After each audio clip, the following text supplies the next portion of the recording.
ትግላችን እስከምን ነው? በብዙ ምክንያቶች ትግሉ ጊዜ እየገዛ ቀናት ሳምንታት ወራትን፣ ወራት ደግሞ ዓመታትን ገዝተው ዛሬ ብንደርስም አሁንም ገና የትግላችን መነሻ ላይ ነን። ታዲያ በእነዚህ ጥለውን በነጎዱ ጊዜያት መካከል የአማራ ሕዝብ ከሊቅ እስከ ደቂቅ በጸረ አማራዎች በተከፈተበት ጦርነት የህይወት የአካልና የንብረት ዋጋ ከፍሏል፣ እየከፈለም ይገኛል።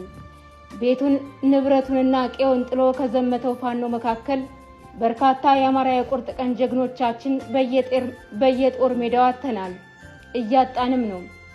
በርካቶች ለወጡለት ዓላማ ሲሉ ውድ ህይወታቸውን መስዋዕት አድርገው የትግል አደራ ሰጥተውን አልፈዋል። ጀግኖቻችን ለዓላማ በክብር ሲሰዉ የሚወዷቸውን ቤተሰቦቻቸውን ጭምር ለኛ አደራ ሰጥተው ነው። በዚህ መነሻ ምክንያት ፍጹም መዘንጋት የሌለብን ነገር እያንዳንዳችን የሰማዕት አርበኞቻችን ባላደራዎች ነን። አብዝተው የሚሳሱላቸውን እንደ ንጋት ጮራ የሚናፍቁትን የአማራ ነጻነትና ውድ ህይወታቸውን የከፈሉለትን ትግል አደራ ሰጥተውናል። በመሆኑም የጀግኖቻችንን አደራ ላለመብላትና የአማራ እናቶችንን ባለመጥረግ ፋኖ ባላማና በግብ ከማይመስሉት የፖለቲካ ታጣቂዎች ጋር ምንም አይነት እርዳታ ሳይጠይቅ ካብራኩ ከወጡ ልጆቹ በአራቱም ጠቅላይ ግዛቶች ከሚገኙ ፋኖዎች ጋር እጅ ለእጅ ተያይዞ እስከ ነጻነት ለመፋለም መቁረጥ አለበት። የመዋጋት ተፈጥሯዊ አቅሙም ሆነ ለውጊያ ይዞት የተነሳው ፍትሃዊ ምክንያት ደግሞ ለዚህ መሰረት ነው።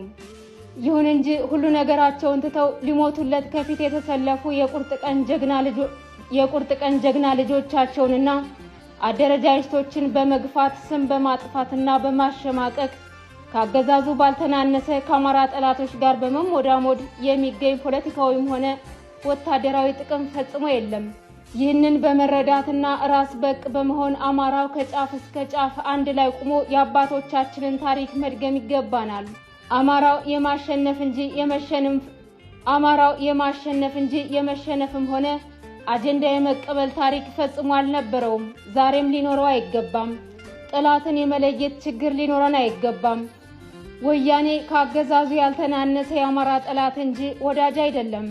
በዚህ ሰዓት እያደረገው ያለው እንቅስቃሴ ሀገር የማዋለድ እንጂ የምኒልክ ቤተ መንግስትን የመቆጣጠር አይደለም። የአማራ ጥምርስቶችን ነጥቆ የራሱን ሽራፊ ሀገር ለመገንባት ከሚቋምጥ ኃይል ጋር መተባበር ታሪካዊ ስህተት ነው። እናንተ ጀግና የአማራ ልጆች ሆይ፣ በተለይም መሬት ላይ ሆናችሁ ከጠላት ጋር የምትፋለሙ በሙሉ ከጀግና ወንድሞቻችሁ ጋር አንድ ለመሆን የማንንም ይሁንታ መጠየቅ የለባችሁም። መሪዎቻችሁንም ሆነ አደረጃጀታችሁን ጠንከር ብላችሁ ለአንድነት ደፍራችሁ ጠይቁ።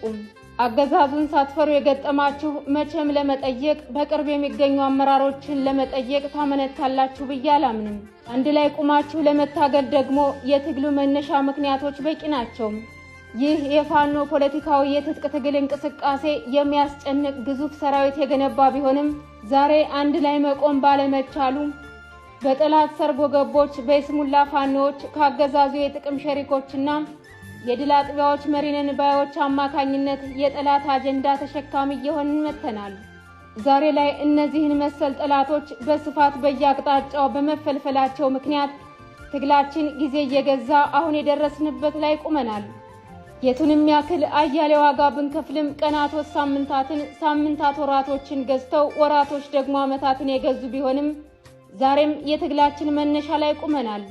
በመሆኑም ከመጠፋፋትና የጠላትን ተልዕኮ አስፈጻሚ ከመሆን በመውጣት በተቀደደልን ቦይ መፍሰስና ቁመን ከሰፈር እሳቤ ተሻግረን በአማራነት መንፈስ ብቻ ለአንድነቱ ጠንካራ ጠያቂዎችና ፈላጊዎች በመሆን እናንተ መሬት ላይ የህይወት መስዋዕትነት የምትከፍሉ የመንፈስ የትግል ጓዶቻችን እስከ ነጻነት ግባችን ድረስ በቀናነት ልትገፉ ይገባል።